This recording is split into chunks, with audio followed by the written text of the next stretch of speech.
Welcome to Viva la Vulva, the podcast that explores and teaches about the goodness of the vulva. Here is your host, Dr. Kara Quant, an internal medicine doctor and advocate for female sexual health. Yeah. Okay, I like that. And how is creative monogamy different from just being married the typical way? Yeah. So creative monogamy is a term I use to help people make themselves understood, right? So a lot of people struggle because they're like, we know we want something that's like a little different. We know that we don't quite fit in the monogamous box anymore. But we're not really comfortable just saying like, oh, I'm wide open. I can do whatever. Right. And so for some people, the concept of open relationship just works. They're like, yep, that fits. That's a good enough label.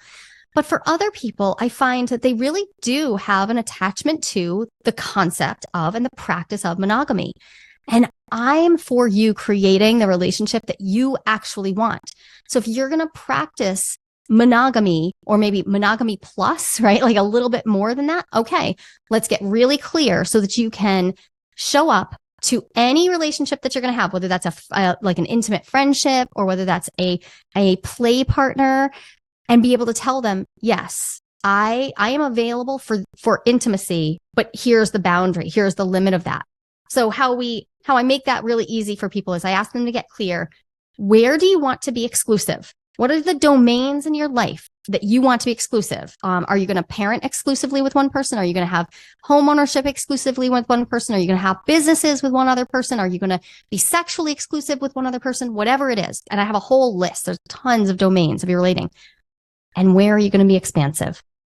Where do you want to really allow for each other to be fully present to whatever evolves? And this is where people often get caught up in the idea that it's always about sex, but it's not.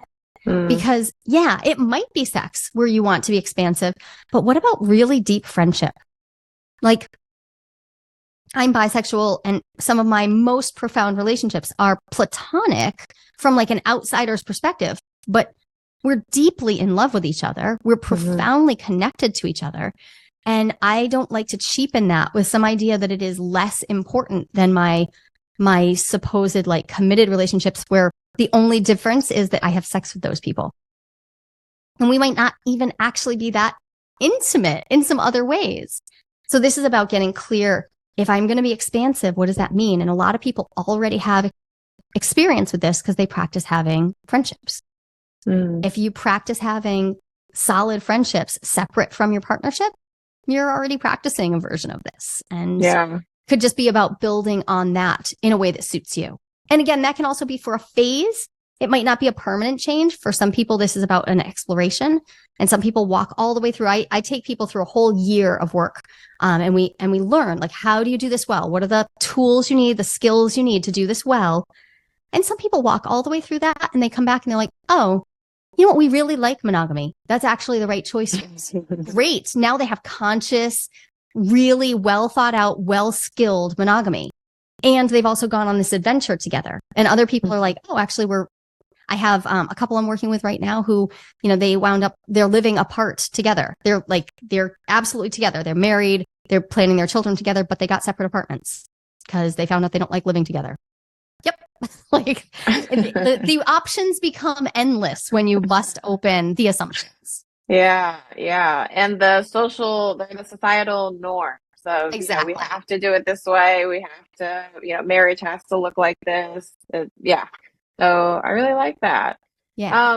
And I just going on the comment of, the friendships and already doing that. I do know people who tend to cut off their friendships during their relationships, even if it's just, for a couple months or a couple month relationship or even longer years, where people just don't want to have that relation or just notice that their relationships change with their friends. Totally. Yeah. And I think that's a question for each of us to grapple with as individuals, wherever you are and you're relating right now. Like, are you available for friendship? for a friendship where you show up for the person, where you really, not just, hey, we chat when we're on the soccer sidelines, not just, hey, we talk at work, but like where we really show up. And if you aren't, okay, that's fine. But just know that like that is another form of relationship available to you. And a lot of us just get out of practice when we get into our romantic, sexual relating years, and we just stop actually investing our time and energy in our friendships. But for many people I work with, that's actually the key. That's what they really want. They want deep friendships again. And they kind of have to bust some stuff open to make space for it, because they've been practicing this default monogamy that encouraged them, without anybody ever saying anything, without their partner saying a word, sometimes encourage them to not have deep friendships, just because you do all your things with one person, all of them, everything, all the time.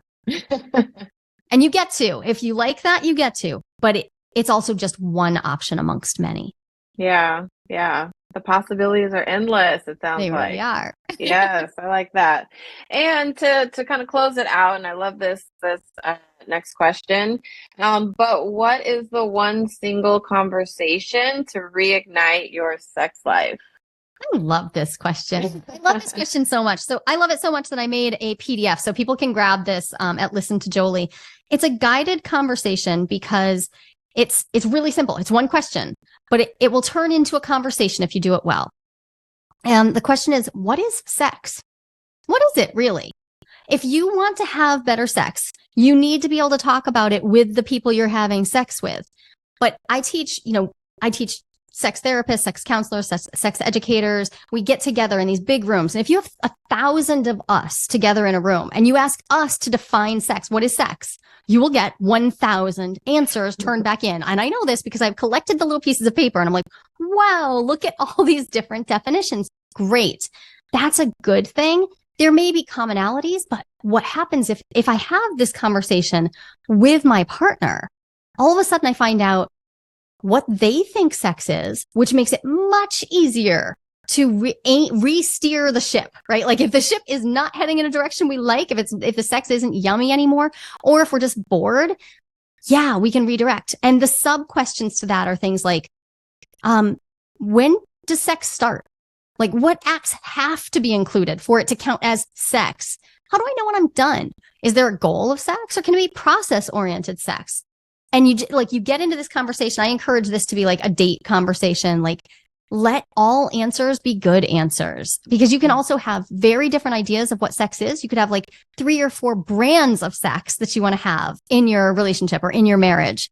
Great. Awesome. That's just going to give you more options and make it easier for you to actually navigate getting the kind of sex you want. Because we know for certain, and sex therapists have been telling us this for years, it's usually not about whether we want sex or we don't. Usually if there's desire discrepancy, it's about not wanting the kind of sex we think we have access to. So you want to change that, this question, what is sex? What is sex for you? I love that. Yes. Yeah. Well, I want to thank you, Joli, for being on the podcast today.